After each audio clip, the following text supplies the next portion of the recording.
Degree भरिसां government higher secondary school Amanabad जे सभिनी शागिर्दनि ऐं शागिर्दियाणियुनि जो डाउ मेडिकल यूनिवर्सिटी तरफ़ां वरितल टेस्ट पेपर वक़्त खां अॻु माफ़िया तरफ़ां पैसनि एवज़ लीक थियण ख़िलाफ़ शागिर्दनि एहतिजाज कंदे चयो त ॿिए दफ़ा डाउ यूनिवर्सिटी तरफ़ां वरितल टेस्ट वक़्त खां अॻु माफ़िया पैसनि एवज़ लीक करे छॾियो, जेको असां मेरिट ऐं ग़रीब शागिर्दनि जे हक़नि ते दाड़ो सम्झूं था।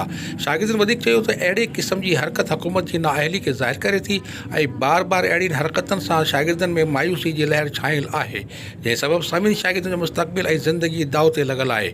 बार बार टेस्ट पेपर लीक थी विकिरो थियण खां पोइ शागिर्द परेशान आहिनि। ग़रीब शागिर्दनि जे हक़नि ते धाड़ो हणी ख़्वाब क़तल कया पिया वञनि, पर माफ़िया ख़िलाफ़ का बि कार्रवाई नथी थिए। शागिर्द मुतालबो कयो त फौरी तौर मेडिकल जे टेस्ट वठी शागिर्दनि जे बेचैनी खे ख़तमु करे MD के टेस्ट पेपर लीक करे विकिरो कंदड़नि खे गिरफ़्तार करे सख़्तु सज़ा ॾिनी वञे। रिपोर्ट नसीर कुरैशी, इबरत न्यूज़, डिगरी।